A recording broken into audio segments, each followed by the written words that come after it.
जय श्री कृष्ण। आप सभी को चैत्र मास के कृष्ण पक्ष की पापमोचनी एकादशी की ढेरों शुभकामनाएं। प्रिय दर्शकों, आज के इस वीडियो में हम बात करेंगे पापमोची एकादशी के विषय में। पापमोचनी एकादशी का व्रत किस दिन करना है? ये व्रत क्यों महत्वपूर्ण है? क्या महिमा है? शास्त्रों में पद्म पुराण में क्या लिखा है? भगवान क्या कहते हैं इस एकादशी के विषय में? कैसे ये व्रत करना चाहिए? इस व्रत की विधि क्या है? इस व्रत के नियम क्या है? पूजन कैसे करना चाहिए? किसने किया इस व्रत तो उसका उद्धार हुआ? और इस व्रत का पालन कब करना चाहिए? इस प्रकार से संपूर्ण शास्त्रीय जानकारी एकादशी के विषय में आने वाली एकादशी के विषय में आपको प्रदान की जाएगी। जानकारी आरंभ करें उससे पहले आपसे निवेदन है कि वीडियो यदि थोड़ा सा भी उपयोगी लगे तो कृपया एक बार लाइक अवश्य कर दीजिएगा। अपने व्रत की सफलता के लिए और भगवान नारायण का आशीर्वाद प्राप्त करने के लिए कमेंट बॉक्स में अवश्य लिखिएगा। जय श्री हरि या ओम नमो भगवते वासुदेवाय। आप देखें उमा महेश टीवी ज्योतिष संस्थान का प्रतिष्ठित YouTube channel Uma Mahesh TV धार्मिक। हम यहाँ सभी व्रत और त्योहारों की सही शास्त्रीय जानकारी प्रदान करते हैं। ज्योतिष शास्त्र और पंचांग के आधार पर आपको बताते हैं कौन सी तिथि कब है, व्रत आदि कब करना है, क्या विधि है, क्या नियम है और क्या गलती नहीं करनी है। यदि आप सभी व्रत और त्योहारों की सही शास्त्रीय जानकारी पाते रहना चाहते हैं तो कृपया चैनल को सब्सक्राइब कीजिए और बेल आइकन को प्रेस कीजिए। जब आप सब्सक्राइब का बटन दबाएंगे तो वहां एक घंटी का निशान बना हुआ आएगा। उसको आएंगे तभी आपको हमारे सारे वीडियो प्राप्त होंगे, अन्यथा आपसे जानकारी छूट जाएगी। प्रिय दर्शकों, आइए अब जानकारी आरंभ करते हैं। बात करते हैं आने वाली एकादशी। प्रिय दर्शकों, यूं तो प्रत्येक एकादशी महत्वपूर्ण है, परंतु आने वाली जो एकादशी है ये चैत्र मास कृष्ण पक्ष की एकादशी, इसे पाप मोचनी एकादशी कहा जाता है। जैसा कि नाम से ही ज्ञात होता है, ये एकादशी पापों का मोचन करती है, पापों का नाश करती है, पापों से आपकी रक्षा करती है। पाप के कारण जो आपके साथ अनुचित हो सकता है उससे आपको बचाती है, इसीलिए ये पाप मोचनी कही जाती है। इसके विषय में बताते हुए भगवान श्री कृष्ण कहते हैं, महाराज युधिष्ठिर से की है। राजा इसके विषय में चक्रवर्ती नरेश मानधाता के पूछने पर ऋषि लोमस ने जो बताया था वो मैं तुम्हें सुनाता हूँ। भगवान श्री कृष्ण कहते हैं कि एक बार की बात है कि जो मानधाता है, जो उस समय पर चक्रवर्ती नरेश थे, पूरी पृथ्वी पर उनका राज्य था। उन्होंने ऋषि लोमस से पूछा कि भगवान, मैं लोगों के हित की इच्छा से ही सुनना चाहता हूँ कि चैत्र मास के कृष्ण पक्ष की एकादशी का नाम क्या है और उसकी विधि है, उस पे कर्ण व्रत करने से क्या फल प्राप्त होता है और कैसे करना चाहिए। जब मानदाता ने कहा तो लोमश कहने लगे कि नरप्रश्रेष्ठ, ये मनुष्य के पापों का नाश करने वाली है। इसकी महिमा को जानने के लिए मैं एक वृतांत सुनाता हूँ। वृतांत आता है कि पूर्व काल में एक स्थान था जिसका नाम था चैत्ररथ। वो एक बड़ा सुंदर वन था। वहां पर गान करते थे, अप्सराएं नृत्य करती थी। एक बार की बात है कि एक अप्सरा थी, मंजू घोषा उसका नाम था। उसने ऋषि मेधावी को तपस्या करते देखा। नौजवान ऋषि थे और ये जो मेधावी हुए हैं, प्रिय दर्शकों, ये ऋषि च्यवन के पुत्र हुए। ऋषि च्यवन बड़े ही प्रख्यात ऋषि हुए हैं हमारे, जिनका वर्णन अनेकों पुराणों में भरा हुआ है। तो मेधावी जो है तपस्या कर रहे थे।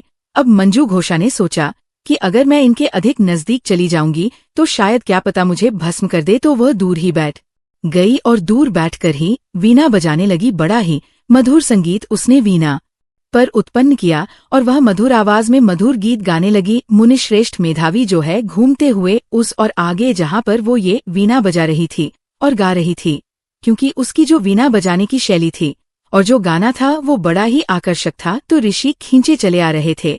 एक प्रकार ऋषि पर पूर्ण रूप से काम प्रभाव कर गया, अर्थात कामदेव का प्रभाव हुआ।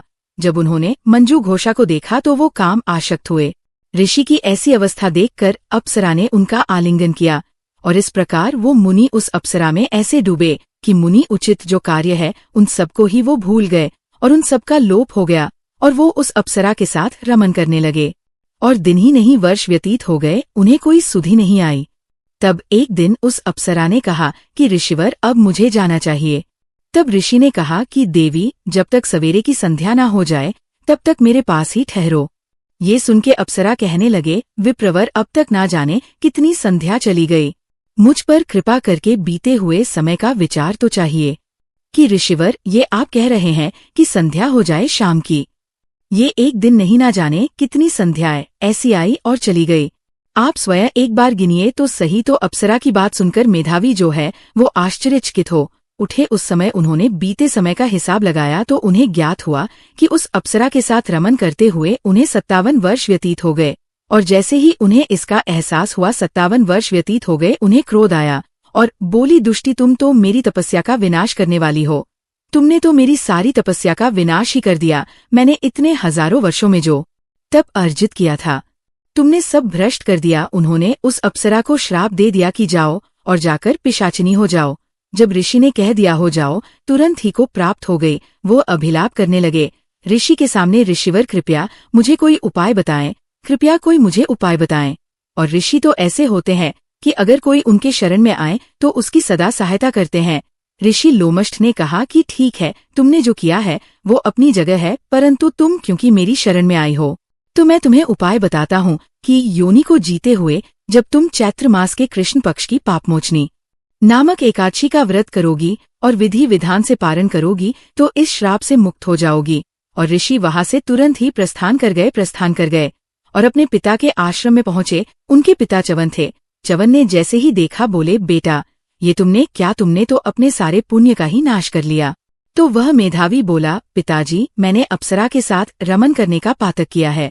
अब मुझे कोई ऐसा प्रायश्चित बताइए जिससे इसके पाप का नाश हो सके और मैं इस पाप से मुक्त हो सकूं। तब ऋषि च्यवन ने कृष्ण पक्ष में जो पाप मोचनी एकादशी होती है उसका व्रत करने का परामर्श जो है अपने पुत्र को दिया कि उससे सभी प्रकार के जो पाप है वो नष्ट हो जाते हैं। पिता का कथन सुन के ऋषि मेधावी ने इस व्रत को किया था। व्रत के करने से और पारण करने से उनका यह पाप नष्ट हो गया और पुनः उन्हें दिव्य देह प्राप्त हो गई। उसी प्रकार से उनके कहने पर जब अप्सरा ने इसका व्रत किया तो इस एकादशी के व्रत प्रभाव से उसे उस श्राप से मुक्ति मिली और वह दिव्य देह धारण करके स्वर्ग को चली गई। तो भगवान कृष्ण कहते हैं कि राजा युधिष्ठिर, ये महत्व है, ये फल है इस एकादशी का। ये बड़े से बड़ा पापी भी मुक्ति प्राप्त कर लेता है, उद्धार को प्राप्त हो जाता है। आत्म मनुष्य को इस एकादशी का व्रत अवश्य करना चाहिए। तो ये महिमा भगवान श्री कृष्ण ने इस एकादशी की बताइए।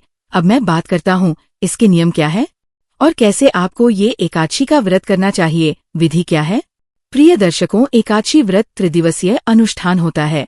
इस एकादशी के जो नियम हैं वो व्रत के एक दिन पूर्व से आरंभ हो जाएंगे और पारण के साथ वो नियम समाप्त होंगे। व्रत के एक दिन पूर्व ही आपको कुछ वस्तुओं का त्याग करना है, जैसे लहसुन, प्याज आदि का त्याग कहा गया है। शहद का प्रयोग भी वर्जित कहा गया है। एकादशी में तीनों दिन, व्रत के एक दिन पहले, व्रत वाले दिन और व्रत के अगले दिन जब आप पारण करते हैं, शहद का प्रयोग नहीं किया जाता है। कुछ लोग मदिरापान करते हैं, मांसाहार भी करते हैं, परंतु वो एकादशी का व्रत भी करते हैं। तो ऐसे लोगों को अवश्य ही एक दिन पूर्व इन सभी का त्याग कर देना चाहिए। ऐसा नहीं कि आज तो खूब खाए पिए और कल आप व्रत करें। व्रत के एक दिन पूर्व मसूर की दाल नहीं खानी, चने का शाक नहीं खाना और एक वक्त ही आहार लेना चाहिए, ऐसा नियम कहते हैं। शास्त्र कहते हैं रात्रिकाल को अन्न ग्रहण नहीं करना चाहिए, दोपहर के बाद अन्न ग्रहण नहीं करना चाहिए। इस प्रकार से एक दिन पूर्व का समय व्यतीत होगा रात्रिकाल दंत धारण करके सोइए, क्योंकि एकादशी के दिन आपको टूथपेस्ट या मंजन का प्रयोग नहीं करना चाहिए। आजकल जो भी टूथपेस्ट या मंजन आ रहे हैं उन सभी में या तो नमक होता है या तो केमिकल होते हैं और दोनों ही आपके व्रत को खंडित करते हैं। तो यदि आपके पास व्रत वाला मंजन हो तो आप वह प्रयोग कर सकते हैं, अन्यथा आपको कोई और मंजन पेस्ट नहीं करनी है। एकादशी व्रत वाले दिन आपको सूर्योदय से पहले उठना चाहिए। उठने के बाद स्नान आदि कीजिए। स्नान आदि करके स्वच्छ वस्त्र धारण कीजिए। स्वच्छ वस्त्र के एकादशी के व्रत का पूजन करेंगे। आज की पूजा से पहले संकल्प किया जाएगा और फिर कथा सुनी जाएगी। तो आइए अब हम जान लेते हैं कि क्या सामग्री है जिसकी आवश्यकता इस एकादशी पर होगी आपको पूजा के लिए और कैसे आपको पूजन आदि के कार्य करने चाहिए। पूजा की संपूर्ण विधि में अलग से रिकॉर्ड करूंगा, यहाँ संक्षेप में मैं आपको जानकारी दे देता हूँ और उसके बाद फिर मैं आपको बताऊंगा कि इस एकादशी में खाना क्या है, आहार क्या लेना है, कब खाना चाहिए। तो प्रिय दर्शकों, एकादशी वाले दिन स्नान आदि से निवृत्त जो भी आपका पूजा स्थल है वहाँ पर साफ सफाई आदि करके और एक चौकी स्थापित करेंगे। सामग्री एक बार आप नोट कर लीजिए क्या क्या आवश्यक रहेगी। भगवान नारायण का कोई भी स्वरूप आपके पास हो तो उनकी कोई प्रतिमा हो तो प्रतिमा लीजिए, प्रतिमा नहीं तस्वीर है तो तस्वीर लीजिएगा। उनको स्थापित करने के लिए एक चौकी की आवश्यकता होगी। चौकी पर बिछाने के लिए लाल या पीला वस्त्र लीजिएगा। भगवान के सामने घी का दीपक रखना है तो एक दिया लीजिएगा। उतनी ही मात्रा में घी चाहिएगा। रौली, मौली, पान, सुपारी, लौंग, इलायची, धूप, दीप, इत्र, जनेऊ, खुले फूल हो तो फूल ले लीजिए। माला मिल जाए तो माला ले लीजिएगा। पंचामृत बनाने के लिए कच्चा दूध, दही, घी, शक्कर और गंगाजल ये चीजें आपको लेनी है। शहद का प्रयोग नहीं होगा। थोड़ी थोड़ी मात्रा में ये ली जाएंगी। ये सभी सामग्री आपने एकत्र कर लेनी है। एकत्र करके पूर्व दिशा की ओर मुख करके बैठ जाइए। जो भी आपका पूजा स्थल है वहां पे सारी सामग्री लेके एक लोटा लीजिएगा।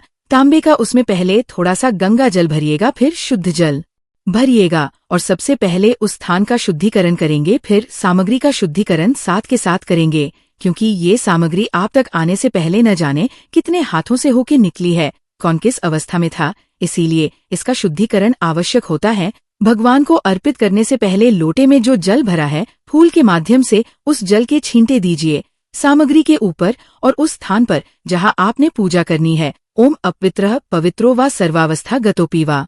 ये स्मरेत पुंडरीकाक्षं स बाह्याभ्यंतरः शुचिय। इस प्रकार जल छींटे देख के आपने शुद्धिकरण किया है और चौकी को बिछाइए।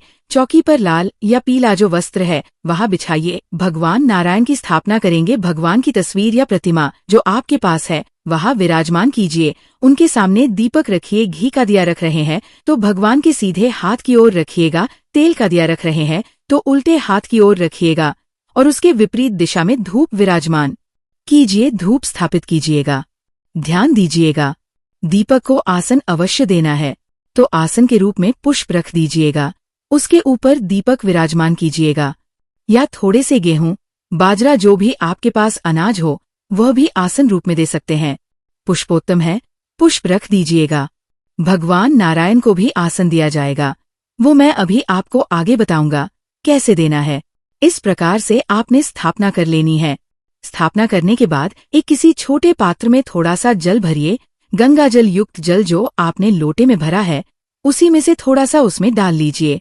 ये आपके अपने के लिए और हाथ धोने के लिए है। इस प्रकार स्थापना करके आपने पूजन करना है। पूजन कैसे करना है संक्षेप में वो भी एक बार समझ लीजिए। आसान लगा के बैठ जाइए। सबसे पहले जो मैंने दूसरे पात्र में जल भरवाया है, थोड़ा सा हाथ धोने के लिए उसमें से 1 चम्मच जल सीधे हाथ पे लीजिए और हाथ धो लीजिए। हाथ धोने के बाद 3 बार आपने जलाजमिनी करनी है।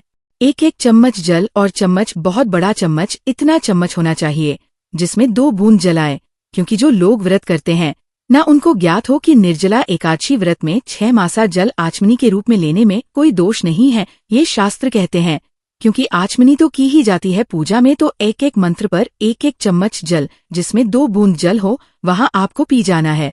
ओम माधवाय नमः जल लीजिए, सीधे हाथ पे पी जाइए। ओम केशवाय नमः जल लीजिए, सीधे हाथ पे पी जाइए। ओम नारायणाय नमः जल लीजिए, पी जाइए। ओम ऋषिकेशाय नमो नमः हाथ पे जल लीजिए और हाथ धो लीजिए। अब अपने आप को तिलक कीजिए, मौली बांधिए। पारिवारिक जन बैठकर यदि पूजन कर रहे हैं तो उन्हें भी तिलक कीजिए, मौली बांधिए। दीपक को प्रज्वलित कीजिए और धूप को प्रज्वलित कीजिए। धूप दीप जलाए आपने। धूप दीप जलाने के बाद पुनः अपने सीधे हाथ पे जल लीजिए, हाथ धो लीजिए। अब आप सबसे पहले व्रत पूजन का संकल्प करेंगे, फिर हम भगवान का आवाहन करते हुए पूजन को बताएंगे। संक्षेप में बताएंगे, सभी मंत्रों के साथ नहीं, क्योंकि बहुत बड़ा वीडियो हो जाता है। जब सारी पूजा विधि हम यहाँ बताते हैं तो संकल्प करने के सीधे हाथ पर जल लीजिए। पुष्प है तो पुष्प ले लीजिए। 1 रुपए का सिक्का दक्षिणा के रूप में रख लीजिए। अधिक जो रखना चाहे रख सकते हैं। 3 बार बोलिए, ओम श्री विष्णु, ओम श्री विष्णु, ओम श्री विष्णु। अपना नाम, अपना गोत्र, जिस स्थान पर बैठकर पूजन कर रहे हैं वहां का मकान नंबर, क्षेत्र का नाम, शहर का नाम। चैत्र माह श्री कृष्ण पक्षी एकादशी, आयु आरोग्यता प्राप्त, संपत्ति प्राप्त, या अर्थात भगवान नारायण प्रसन्नार्थ एकादशी बोलिए। श्री विष्णु शरण, और ये संकल्प भगवान के चरणों में अर्पित कर दीजिए। संकल्प करने के बाद हाथ में 5 पुष्प ले लीजिए और भगवान से निवेदन कीजिए कि हे प्रभु, हे भगवान विष्णु, ये पुष्प मैं आपको आसन के रूप में अर्पित कर रही हूँ या कर रहा हूँ। आप इन्हें आसन के रूप में स्वीकार करें और यहाँ आके विराजमान हो, जिससे कि हम आपका पूजन कर सकें। इस प्रकार से वो पुष्प भगवान को अर्पित कर दीजिए, ये भाव रखते हुए कि आपने भगवान को पुष्प का आसन दिया है। अब वो आसन पर विराजमान हो गए हैं भगवान। अब आप भगवान का पूजन करेंगे। पूजन करने के लिए सबसे पहले भगवान को उपाध्य फिर अर्घ्य फिर आज मणि कराएंगे, स्नान कराएंगे, फिर पंचामृत से स्नान कराएंगे, पुनः शुद्ध तक स्नान कराएंगे। उसके बाद वस्त्र के रूप में मौली का टुकड़ा तोड़ के अर्पित कीजिएगा। इत्र लगाइएगा, इत्र को फूल पे लगा के अर्पित कर सकते हैं। तिलक लगाइएगा भगवान को, तिलक लगा के फूलों की माला पुष्प अर्पित कीजिएगा। फूल माला पुष्प आदि अर्पित करने के बाद भगवान को धूप दिखाइए, दीप दिखाइए और नैवेद्य के रूप में भोग अर्पित कीजिए भगवान को। भोग में आप मिठाई अर्पित कर सकते हैं, ऋतु फल अर्पित कर सकते हैं। आम का समय आ गया है, अगर आपके यहाँ आम उपलब्ध है तो भगवान को अर्पित कीजिएगा, या आप मिश्री बताशा जो आपके पास है वह अर्पित कीजिए। भोग अर्पित करने के बाद आचमनी कराइएगा। 1 चम्मच जल लीजिएगा, भगवान को आचमनी के रूप में अर्पित कीजिएगा। आचमनी के बाद अर्पित किया जाता है तो तांबुल का जो है वो पान का पत्ता लीजिए, उस पे 2 लौंग, 2 इलायची, 1 सुपारी रखिए और भगवान को अर्पित कीजिए। शुभ दक्षिणा, जो भी दक्षिण अर्पित करनी है वह दक्षिणा अर्पित कीजिए और हाथ जोड़ के भगवान को नमस्कार कीजिए। इस प्रकार से आपने आज के दिन की पूजा करिए। ये पूजा करने के बाद अब आपने एकादशी की कथा सुननी है। कथा सुनने के बाद विष्णु शास्त्र नाम का श्रवण करना है और फिर भगवान की आरती करनी है। ये तीनों ही चीजें आपकी सुविधा के लिए सदैव एक वीडियो में अपलोड करता हूँ। एक ही में, उसी में कथा भी होती है, उसी में विष्णु शास्त्र नाम भी होता है और आरती भी, और वो थोड़ा फास्ट होता है, इसीलिए आपका समय भी बचता है। इसीलिए उस वीडियो को अवश्य देख लीजिएगा। कम समय में संपूर्ण कथा और शस्त्र नाम आदि आपको प्राप्त हो जाएगा। आरती करने के बाद फिर आप नियमों के अनुसार दिन को व्यतीत करेंगे। आगे के नियम ये है, शांतचित रहते हुए भगवान के चरणों में मन को लगाते हुए दिन को व्यतीत कीजिए। किसी के साथ अनुचित व्यवहार न कीजिए, क्रोध न कीजिए और ब्रह्मचर्य पालन करते हुए दिन को व्यतीत कीजिए। सायंकाल को कीर्तन करना चाहिए। कीर्तन की महिमा है। कीर्तन अगर आसपास कहीं मंदिर में होता है तो वहां जाइए। अगर आप कहीं ना जा सके या संभव ना हो या कीर्तन ही नहीं होता हो आसपास, तो मैं आपके लिए एक वीडियो भी अपलोड करता हूँ। उसमें वो सभी पाठ और स्रोत होते हैं जो आपको कीर्तन का फल प्राप्त करने में सहायक होते हैं। क्योंकि भगवान नारायण कहते हैं कि जो नाच के गा के मृदंग आदि बजा के कीर्तन नहीं कर सकते, वो इन पाठों को सुन के कीर्तन का लाभ ले सकते हैं। तो उनको सुन लीजिएगा। इसके बाद रात्रि जागरण की महिमा है। रात्रि जागरण में ध्यान देने वाली बात यह है कि कम से कम 2 बजे तक तो जागिए और ये जो पाठ स्तोत्र हैं उनका श्रवण कीजिए। रात्रि जागरण का मतलब ये नहीं है कि आप टीवी देखते हुए जाग रहे हैं, वो काफी है। नहीं, भगवान की कथाएं सुनिए। अगर टीवी पर भी सुन रहे हैं तो भगवान की कथाएं या जो पुराण स्तोत्र होते हैं जो मैं अपलोड करता हूँ, उनको रात्रि जागरण में श्रवण कीजिए। आहार की बात करूं तो इसमें आपको अन्य तो खाना ही नहीं होता। फल आहार केवल लेना होनी चाहिए। नमक और मिर्च पूर्णतः वर्जित है। केवल फल और दूध पर अगर आप इस व्रत को करें तो श्रेष्ठतम रहेगा। इस प्रकार ये दिन आपको व्यतीत करना है। पारण के लिए अगले दिन आपको सूर्योदय से पहले उठ जाना चाहिए। उठने के बाद स्नान आदि करके स्वच्छ वस्त्र धारण कीजिए। पूजा स्थल पर पुनः पूजन कीजिएगा। पारण की पूजा विधि में आपको अलग से अपलोड करूंगा। उसमें विशेष होता है पुष्पांजलि और क्षमा याचना।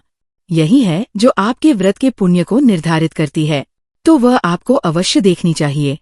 पारण कीजिए और उसके बाद ब्राह्मण को दान दक्षिणा आदि देने के बाद फिर आप व्रत का पालन कर सकते हैं। अब बात करते हैं कि इस एकादशी का व्रत किया कब जाएगा। ध्यान दीजिएगा, इस एकादशी पर कुछ ऐसी संभावनाएं बन रही है क्योंकि ये सुबह सुबह शुरू हो रही है, तो ऐसे में लोग गलती कर बैठते हैं और लोग 10वीं वेधा एकादशी कर लेते हैं। आप ये गलती भूल के भी ना कीजिएगा, क्योंकि अगर आपने 10वीं वेधा एकादशी करी तो हमारे पुराने दर्शक जानते होंगे, शास्त्र कहते हैं कि वह व्यक्ति घोर नर्क में जाता है। एकादशी तिथि की हो रही है 14 मार्च को सुबह 8 मिनट पर और 15 मार्च को सुबह 9 मिनट पर ये समाप्त हो जाएगी। ऐसे में 15 मार्च को सूर्य के मुख से एकादशी है। तिथिमान के अनुसार एकादशी 15 मार्च को मनाई जाएगी और द्वादशी युक्ता व्रत श्रेष्ठ व्रत भी इसी दिन होगा। 14 को श्रेष्ठ ही नहीं अनुचित व्रत होगा। अगर आपने किया तो क्योंकि शास्त्र कहते हैं कि दशमी वेधा नहीं करना चाहिए। इसके विषय में मैंने विस्तार से दूसरे वीडियो में बता रखा है, वो आप देख लीजिएगा कि कैसे ये एकादशी आपको नर्क में ले जाती है। शुभ मुहूर्त जो आ रहा है इसमें वो 9:30 बजे से और 12 बजे तक रहेगा। परंतु यदि कोई ऐसे हैं जिनको जल्दी जाना है तो ऐसा नहीं कि सुबह का योग कोई अशुभ है। एकादशी पूजन के लिए सुबह भी कर सकते हैं, पर उत्तम जो मुहूर्त है वो 9:30 बजे के बाद। पारण के लिए 16 तारीख को सुबह का 1.5 घंटा बड़ा उत्तम है। 6:30 से और 8 बजे के बीच में पारण करेंगे, कल्याणकारी रहेगा। ये थी एकादशी की जानकारी। वीडियो थोड़ा भी अच्छा लगे तो लाइक अवश्य कीजिएगा। अपनी राय देना चाहे कमेंट बॉक्स में लिख के दे सकते हैं। चैनल पर नए हैं सब्सक्राइब करते जाइएगा। भगवान सब पर कृपा करें। हरे कृष्ण।